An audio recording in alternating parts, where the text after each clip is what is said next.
Сварочный аппарат Gudel ProMig 201.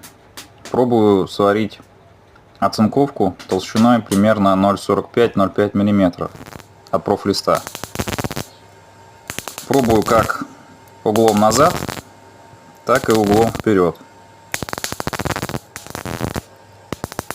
Искр летит много, возможно, стоит еще поиграть с настройками.